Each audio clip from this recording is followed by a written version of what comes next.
So, you can tell the passion that Jim has. I can tell you that as a principal during this time period, it wasn't easy because you knew there was something you needed to do. You knew there was something you had to do, and you weren't necessarily sure what's the best way to do it. Because you had a group of people many times, arms crossed, looking at you saying, are you calling me a racist?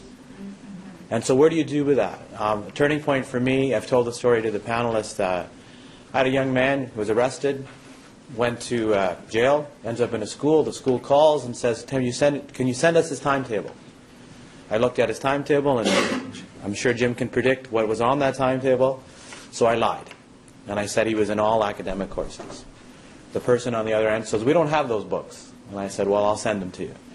He comes back after being incarcerated, walks into the school and goes, what did you do? I said, what do you mean? He goes, you can't do that. I don't have the prerequisites. I said, well, you just did it. Went on 3U, actually went in and out of the system a couple times, got on the honor roll, went to university, right? And so when that was happening,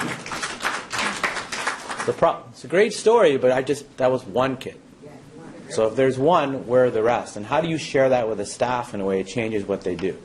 Right? So that's why it's important that we hear from the people from Oakwood, because I want them to talk about not just why they're doing it, but how they did it. And how they got people to see this in a way that people went home without feeling threatened, without saying I'm being called or whatever, and how do you get in touch with whatever your privileges are, and how do you become better to make the system better in a school where you're feeling like everybody around you is doing the same? Right? So, we're all commending the work Oakwood did, but I think we need to hear from them how they got there. So, Steve, we'd like to hear from you. Thank you.